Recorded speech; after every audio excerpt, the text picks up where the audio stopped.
Hey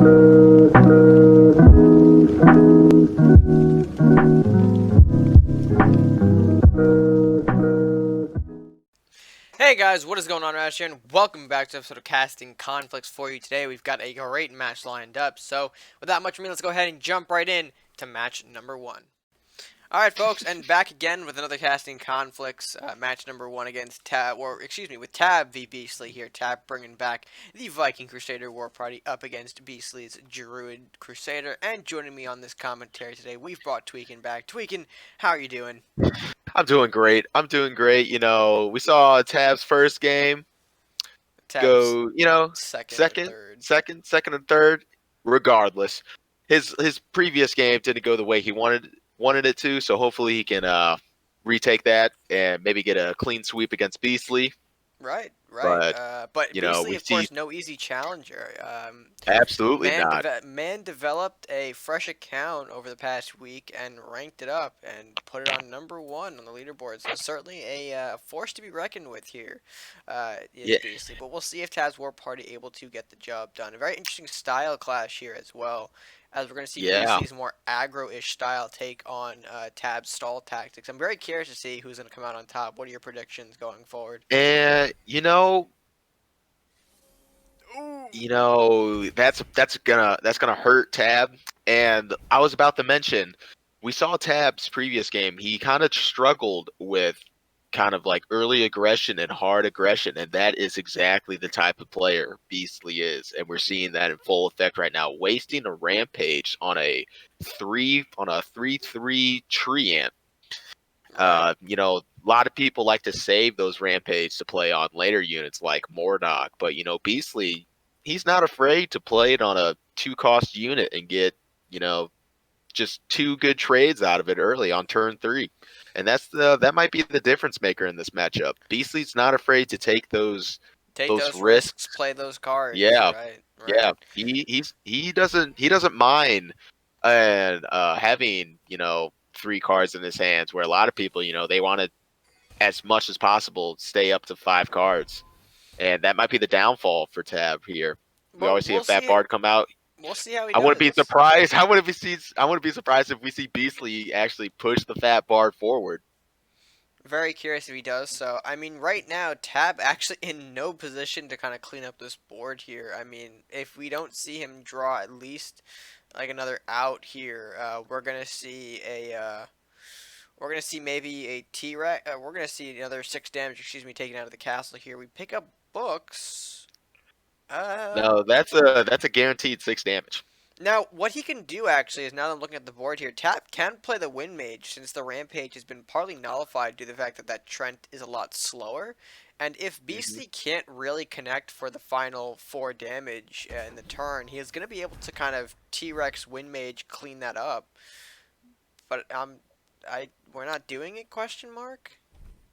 No, he's going to push the books forward, try to take out the Fat Bard. He's gonna, just take the 6 damage. He was gonna take the 6 damage regardless.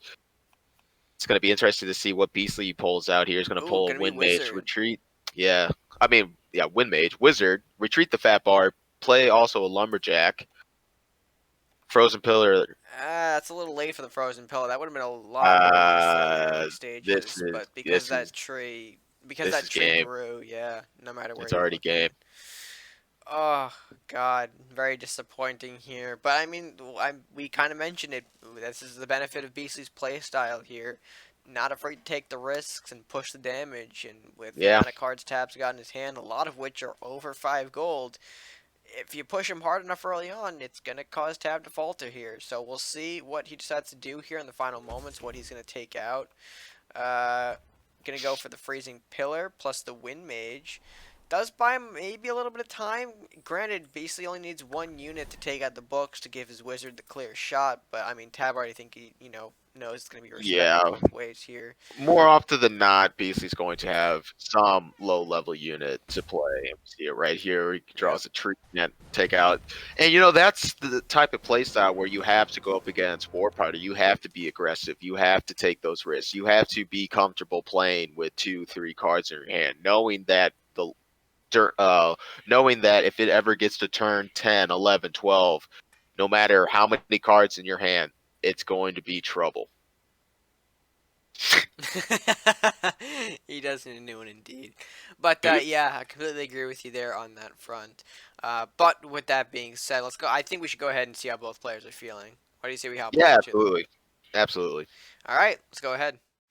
All right, folks, and we're back here after match number one. Beastly victorious in match number one. Beastly, I guess we'll start with you then on this one. How'd you feel going up against War Party with the Druid Crusader? What was your mentality? Take us through that matchup. I had the mentality that if he had managed to stall, I would have been done. Because Druid Crusader is very good at getting a lot of smaller units out, but War Party is good at just absolutely destroying a ton of small units at the end game with all the chain and the massive units that they can put out and heal back any castle damage. So I just knew I needed to get on face and I needed to stay on face. And I couldn't let him move me off. Certainly here. I mean, you kind of put the exclamation point on it, I think, in that matchup with the big trend. We saw the 6 from the Blessing just connect multiple times, and there was really no way that Tab could out it, especially once the Wizard went down as well. You created kind of two threats at one point that really I don't think he was able to kind of both deal with at the right moment. Yes, Tab, I can see that you have options for it, but well, going back to you then, I guess, were you kind of looking for Spear Strike? What was your mentality going up against the yellow-white aggro here? I mean, I kind of underestimated the deck. I never knew that yellow white is actually a thing. Also, I need a new deck. Yes, yes, we as you've showed us multiple times in multiple text options, you do need a new deck. But I mean, I tweaking. I don't have anything else. Do you got anything for these guys before we jump into match number two?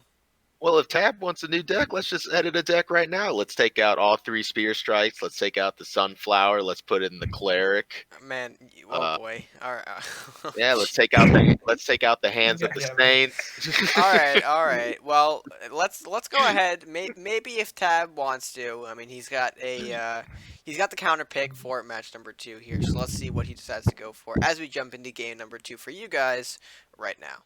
How old is All right, this? folks, jumping back into game number two now. Tab bringing out the green yellow up against Beastly's Druid yellow. Tweegan, how you feeling about this matchup for Tab?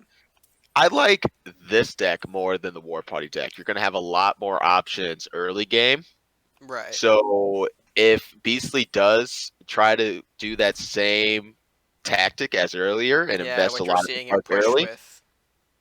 Tab's going to have a lot more answers than he did previous games, and that might be the downfall for Beastly. Right. Especially if Tab is able to get that school down.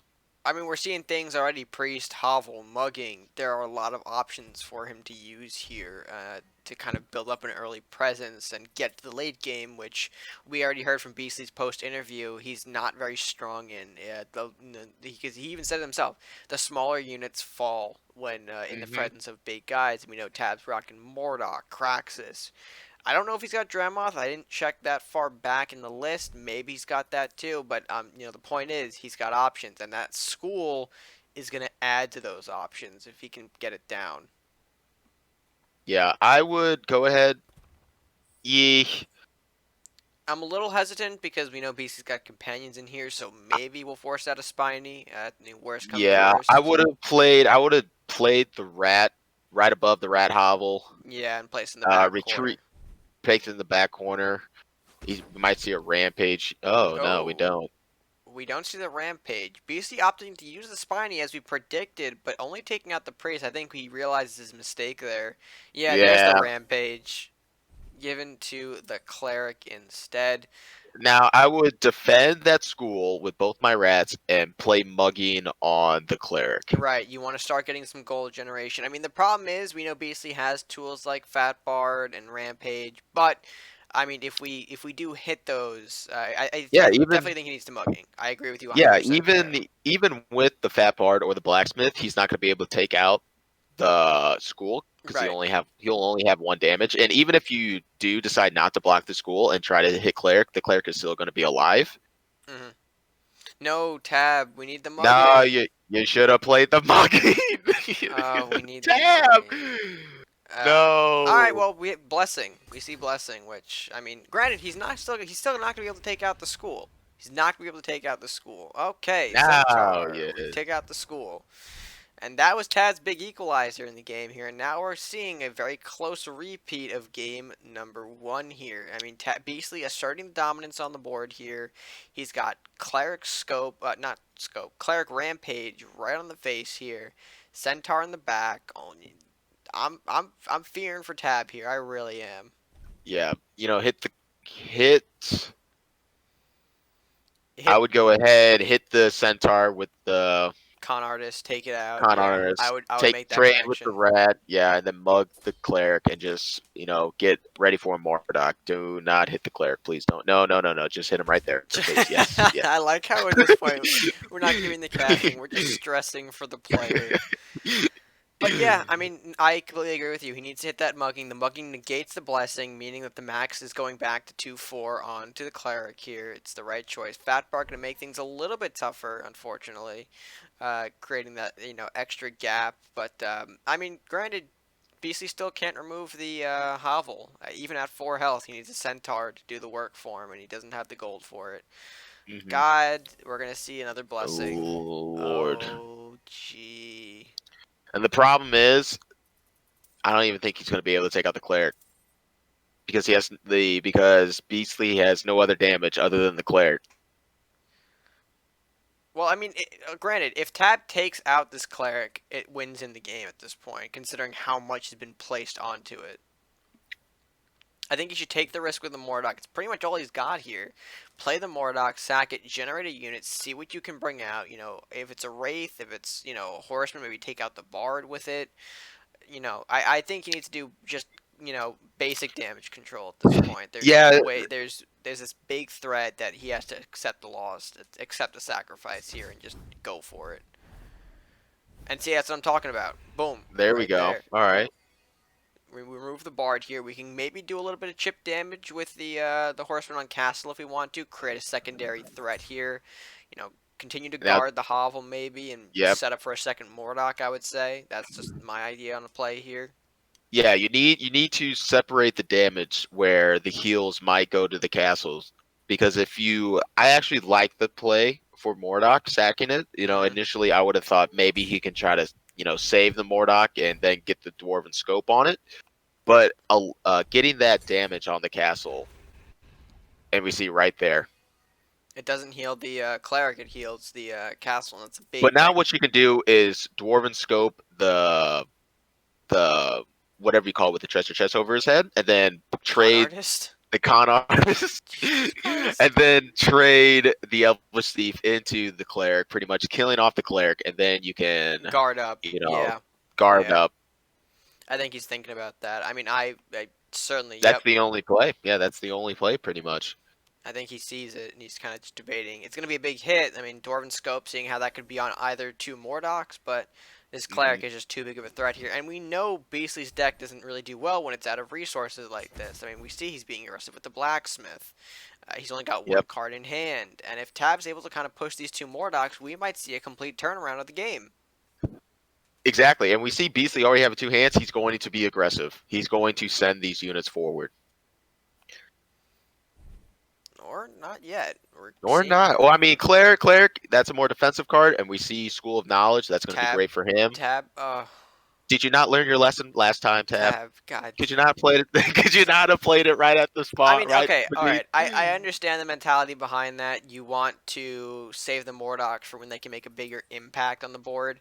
But still, considering BC's hand, I think Mordock pushes are maybe the proper way to go here. We also know his deck doesn't carry things like Lumi. They have to Mhm. trade into units here. We've already seen him waste a bunch of blessings. So, I don't know. I think the Mordock was just a better option, but I might be proven wrong here. We'll see. Beasley's not going to play aggressive. He's not.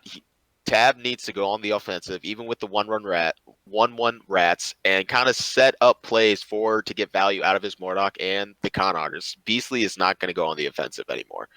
No, we are. I mean, basically can just stall back and let Tab just stall Yeah, for his own self-destruction. He's completely fine with that. Um, Especially considering he's got heals in the form of cleric, priest. I I do would I play do Rat think King. that he needs to be aggressive with the Mordock. I mean, I would play I wouldn't Rat play King here and try No, to. no, I wouldn't. Well, I'm trying to think about how Beastly can kind of Swing the game and scurry, turn it. yeah, scurry his way out of here. I would play Rat King, kind of block off, rush them all down, and kind of set up a trade for Mordok here. I would like to see the Connors get maybe pushed a little more because something has to go into that, and you're just kind of wasting it sitting in the back there. It could be getting him school draws, which are very important. We do know he needs a big heal to stay in this game. Hmm Priest That comes might out. help him a little That's a bit. That's that's a gonna bit help of him a a little heal. bit. Mordok Yeah, Priest. That's gonna be big. Create 2/4/6 Mordoks, generating more units for the board here. yeah. You can play the Mordok down, trade, hit the cleric with the other Mordok, spawn the unit, then play the priest, so you get max value from that +1. Tab, play the other Mordok. Play the other Mordok first, Tab, please. Hmm We're going to see Connors probably getting, a little more into the fight, which we like to see there. There we Second go. Mordok being pushed up. There's the priest drop that we wanted There to we go. see. Yep.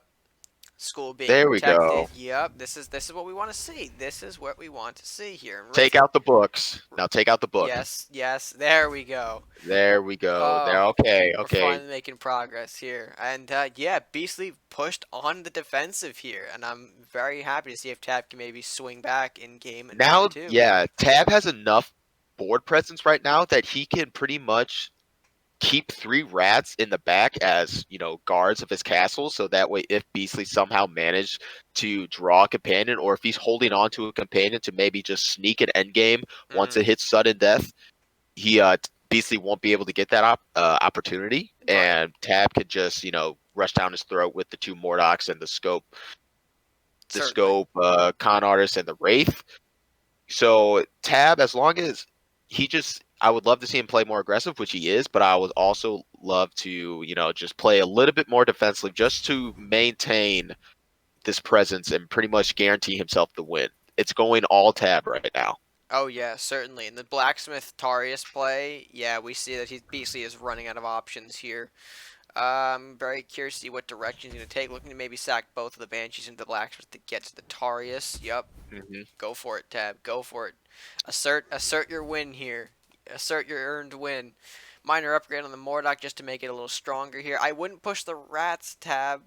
That's But gonna. he still has Rat King. He has Rat King He and Rat does. Hovel. He So does. He does have Rat King, but I mean, we also don't want him to lose just because of an overconfident slip up like that. Like, what if that last exactly. card in Beastly's hand is that final companion to do that big burst of chip that we know could Mhm. end the game?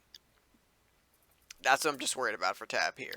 Exactly. That's why I'm like, you're not really worried about the coins and everything. You already have a lot of big units on face. You have a 5/7 Mordok. Mm-hmm. You at this point just play defensively. BC's not going to be able to do a whole lot here. Ooh, and Dramoth is a big pull. If Tab can somehow find another way to gain some gold quickly, unless he can just end it here with the amount that Mordok can put He down. could, yeah, I think 5. I don't. Maybe not. Okay. Yeah, that ends it. yep, Three yep. three. Yep. The horseman was what you needed to kind of do a bit of damage. So Tab runs Woo! away with this one in game Yes. number 2, fighting back from what looked to be a repeat of game 1 into a victory for game 2.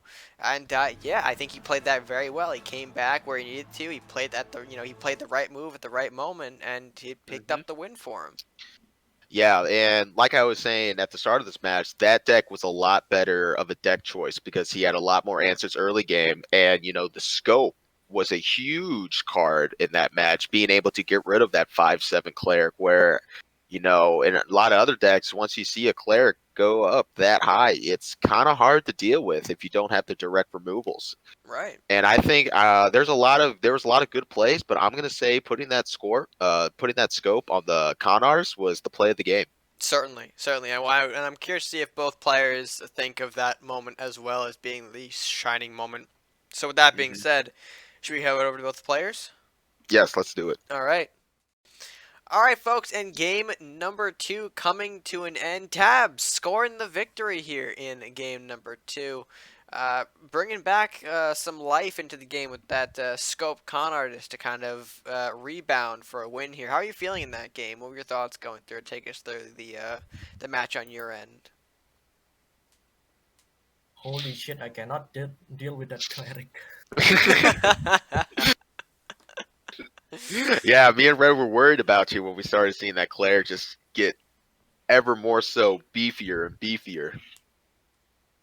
I mean, I mean, most of my units just has 3 or less attack, so it doesn't really do anything to the cleric. Hmm. true, true. I mean, once you put the scope on the Connors, once you kind of got rid of it, were you feeling confident in the rest of the matchup? I mean, were you just sort of Yeah, thinking to I yourself, mean, yeah, at this point, I'm just gonna walk away with it? yeah, I mean, after that first cleric is gone, I pretty much have the game. I think. Right, right. I mean, like he has only like 1 or 2 cards in his hand. It's not likely that he's gonna have another big threat. So yeah, Were you also playing around companions in the final stages? Because we both had the yeah, idea that, I mean, a Spiny or yeah, I Centaur did. could easily, cause Beastly to kind of sneak away with it right from under your nose here. So, I mean, in those final moments, I think, were you just sort of like, all right, let me kind of keep some things back. Let me just kind of guard correctly here, or else I'm going to fall to a companion? Yeah, I did. That's basically it. Right, right. And BC on the other side of things, sir, how did you feel like you did in match number two? I mean, we saw a very headstrong start. We thought it was going to be a repeat of game number one, but once you lost that cleric, things started to go downhill. So talk to us about that moment on your end. How did you feel about that? I think it kind of hurt my heart at the start there. I think you saw me play a spiny to take out the cleric. I meant to. I no. I think what you guys were probably thinking was I meant to play it to take out the School. school, but that Yes. wasn't actually the case. No, I played it to take out the cleric, but I meant to bestial rage before I took out the cleric for the 1/1 buff. But then I forgot Oh. and I hit the cleric, and then the spiny went goodbye, and my buff went goodbye. So I didn't get the extra +1/+1 on the cleric, which would have maybe helped in the early stages a little bit, kind of bully my way around the castle and get some extra damage off. Right. And But actually, having that extra 1/1 buff, Tab wouldn't be able to clear the cleric. I know that's what I mean. In hindsight, it's a small mistake. Well, it cost me the game, but in hindsight, I was thinking that he would have a mercenary execution probably to deal with it. That's what Right. tend to happen against school when I park a big unit on face. Like turn 7 comes and boop, it's off face. So I wasn't totally relying on it. I was hoping for a Tarius draw earlier so that I could just sit and recuperate my hand and then come in and swarm again, which Right. is kind of how the deck works. But unfortunately, I got the Tarius a little bit too late, and I didn't see any of my call for aids, so I couldn't deal with the Mordocs, Yeah. which was rather unfortunate. But oh well. I mean, it happens. Tweaking, anything for the players before we jump into game number three? No, they pretty much said all I was going to say, and pretty much, yeah. No, that was a good response by everyone, and they pretty much hit everything. All right. So with that in mind, folks, jumping into game number three right about now. All right, folks, and welcome back. Game number three about to go underway here as Tab brings back the Viking Crusader War Party up against Beastly's Warlock Ninja. Now, I have a sneaking suspicion about what we might see in this matchup, but what are your thoughts going into this, Tweakin? Well, if it's, I'm pretty sure this might be an OTK deck. Beastly just want to go out in nice fashion here. Just kind of kill Tab before he even has a chance of drawing that War Party deck. I mean, it's going to be sad. I don't want to see that happen to poor Tab, especially with how much he's been through both in this series and in his last. I would like to see him go out on a win, but let's see. Let's see what he can get done here. We're going to see the You Cultist know, played, and just a yeah, weak he pieces has there. options. He has options, and he has like a get out of jail free card with the Hands of the Saints. So all this early damage, not really that much to worry about. But with an OTK, no amount of heal is going to save you. Certainly true there. So we're going to see Beastly establish the Kunoichi. We'll see if maybe he's starting to get Drain Life for Beastly's a probably demonic just licking tap. his chops right now, being all these. Yeah, he's probably just licking his chops right now, getting all this free damage, and he's probably thinking, "Wow, like game might be pretty much over right now." Beastly, Well, we'll Tab. see. Granted, Beastly does need to get to around turn 8 for his combination to really pop off. That being the whole Drain Life, gets it big, pops Demonic, and there's an even bigger boy. But Tab going to go ahead and take the earlier hands route, healing up his castle instead. How do you think it's going to fare And for that's Beastly? smart. That's smart. Oh, now we're going to probably see the signature. Yep, Darkbender infiltrate on that board there. Followed up with a Oh, trap. Although, wait, that we know Tab's that got the coin. We know Tab's got the coin for the yeah. T-Rex. Hmm. We're probably gonna see that boy come out, and if he does do that, fear away the Darkbender out of prime position, and of course establish a threat. Although I would like to see those range units played a little more aggressively, just so that way we can have them to use later on. Oh, I guess maybe not there, Tab. He's Okay. So yep, Darkbender gets pushed back.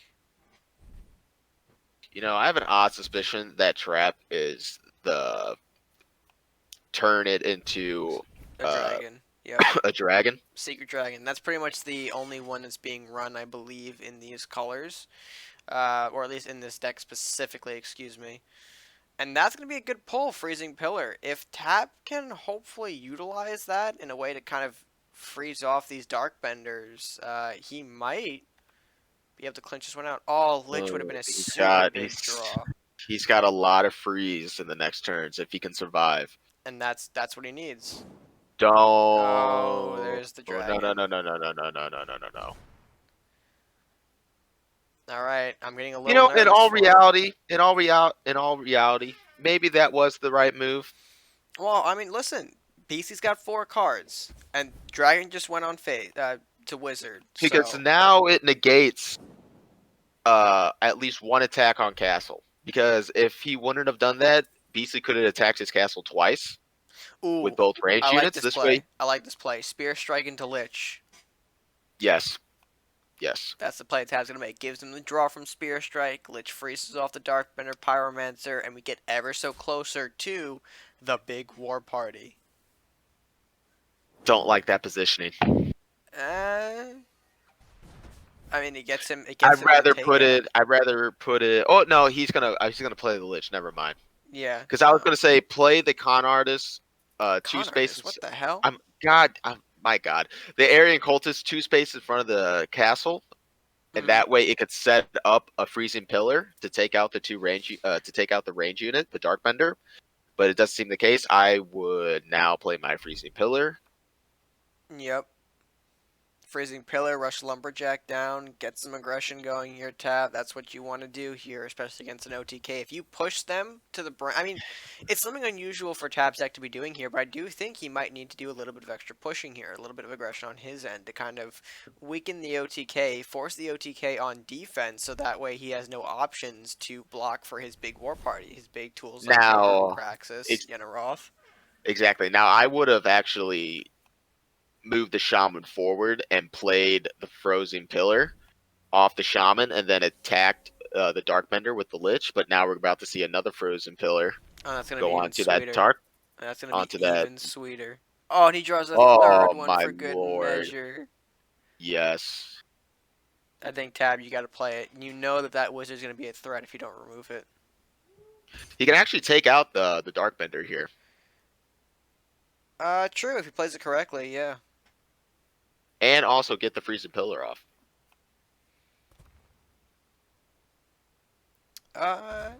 Oh, and BC's going to force a surrender right there. Shocking. Oh, Shocking.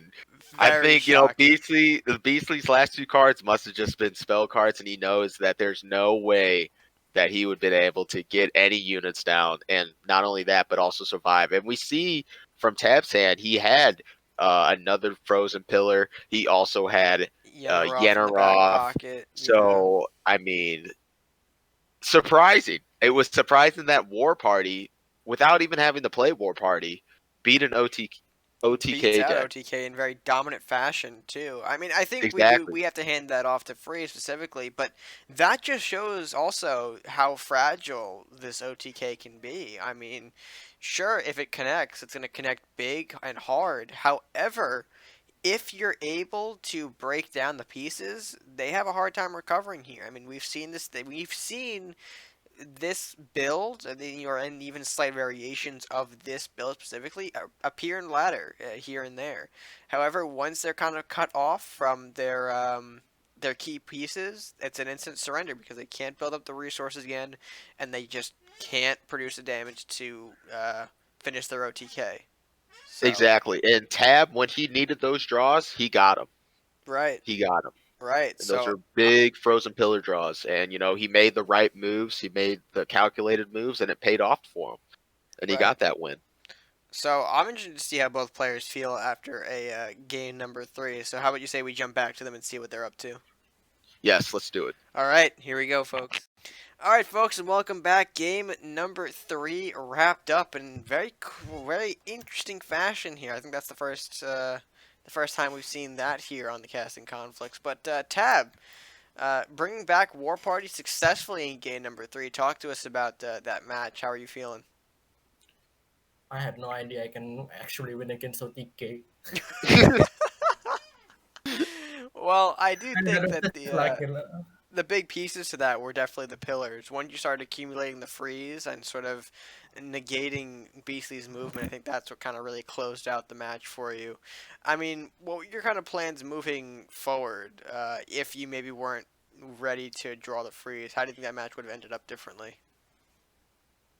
Just getting uh, smacked. I guess I mean, we I saw you guess at the T-Rex, which was good sort of yeah. stall in a No, way. I mean no. The T-Rex made no sense. If he had the OTK, I still died anyways.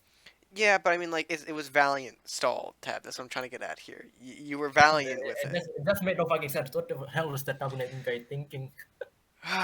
All right. Well, yeah, I'm trying to build him up here, folks. But Tab is being himself here. But I guess let's get to the man who I think we really want to hear from, and that being Beasley here.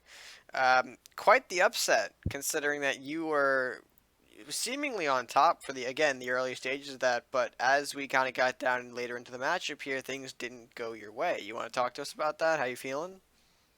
I you know what? I can't honestly be mad about this because I've done this to people with War Party before, where you just against OTK. Polus runs that as well, so I've done this to him before, where I lich his OTK and then I freeze it with a pillar. I've done that to him, and I've won because of that. So I can't honestly argue with this. And I had 3 demonic rages in hand, and it was turn 8 when, well, it was turn 7 when he played the lich, and I would have OTK'd him on turn 8 if he had just given me. If he had not played the lich, I would have won. So you were Basically, ready to kind of just wrap it up at that point. I was ready to wrap it up, and then on top of that, I had 2 in hand when he played the lich, and then I drew the third one right as he ran it And forward that was and put just the your pillar re down. moment. That was just like, why could I not get removal? But I saw that he had the second in hand, so it wouldn't have mattered anyway. Right, we actually did But see that he drew a third actually later on into like that okay, lich, that that's freezing just pillar you cycle. know what? It's okay. It's all right. You know what? I'll give it to the War Party. It's a good deck against OTK. Truthfully, But with any freeze deck is good against OTK. right, but I guess speaking on that, or at least sort of your answer to that. I mean, you said you were looking for removal here, and we know that I think you did run the arc fire at some point in I think either the first or third match. I don't remember when. We know you have that, but I mean, like, what other options do you have to clean up, pillars like that when they just drop them in the really inconvenient I spots? Do run you have I like run I run a lot of I run 3 arc fires and 3 blue fires, which okay, are my normal response. And normally I don't clump my mages when I play freeze. So I normally have a mage to remove a pillar if it's freezing other mages. right? But for that game, I didn't have the unit count out on the board because I kept on drawing my secret dragons, which was great. I like secret dragon, but not when he puts a spear on it, and then I get the wrong secret dragon, the one with one less health than I wanted it to have, and it dies. Uh, I mean, yeah, that's also an interesting. I mean, we see why it works, though. I mean, if you pop out what seems to be a weak unit there, rush him forward for that Oh, extra oh no, no, no. damage, The pop secret the dragon secret isn't. dragon, Yeah, and then you know, the secret dragon it's not even there for that. It's there for the eaters when they get really, really big. It's just free heals. I can run around the board killing units, then pop a secret dragon, and it's back to full health. all right, that does make sense there. But I was also thinking, like, I mean, because you are quite aggressive with the mages, just to kind of continue the damage push, and again, it fits Yeah, your play style. So when I saw the secret dragon played, I'm like, yeah, if he definitely maybe hits a dragon, hits the right dragon, and pops demonic right there, that could also be potentially a big game ender. So yeah, but not to be seen. not to be seen in that matchup. But yeah, that's gonna be all for me. Tweaking. Any final words for both competitors before I close it out here? No, I was just surprised that Beastly decided to go with the OTK deck against a War Party deck, knowing that Tab has a lot of freeze in his deck, and knowing that Beastly, when running an OTK deck, you don't really have that many units, or even then, so you don't really have that many units on the board at one time. So when those freezes do come out, like the Lich, the Frozen Storms, the Frozen Pillars, they're going to get max value for that. And also, with War Party, you're going to have a lot of other smaller units, and even some bigger units like Kraxus and Cultists and Wind Mage and Wizards and Shamans that really the OTK decks can't really kill them all at once. I mean, you can kill one big unit, but then you have two smaller units that you have to deal with, along with the freezing pillars and all the freezes. So, I was just kind of surprised that Beastly decided to go that route and try to take that risk of, yeah, I won't have that many units on board, but all I really need is one unit. And I we saw that it didn't really work out. Yeah, I've just been playing so much OTK. I figured if there's one deck I'm in practice with, it's the OTK. So I'll play that. Hmm. Um, but looking back, probably should have gone with the no interactions. That was the other deck I was considering. Yeah. And I think no interactions would have been a much better choice. I was just doubtful about it because of the heals that he could pull out. And OTK is one turn kill, which was why I kind of went with it. I was hoping to get a little bit lucky and not see too many freezes, which I didn't in the early game. But then right when I didn't want to see them, we saw them. So Yeah, that exactly. that about sums up that game. Yeah, Right. so Red, that's all I have. All It was a right. great matchup. Glad to see Tab come out with the win, and you know, one for the old guys, one for the X Gen. Yeah, but with that being said, folks, as Tweakin said, I'm going to throw it out to my future self to close out this video. Alright, folks, with that being said, I hope you did enjoy this edition of Casting Conflicts. Let us know what you thought of the matches, leaving your thoughts down in the comment section below. And, of course, while you're down there, if you haven't already done so already, be sure to like the video if you enjoyed it, share with friends, and, of course, subscribe if you are new or haven't done so already. It is the best way that you can support us here on the channel. And, yeah, that's going to do it for me for now. So, until next time, guys, stay gaming.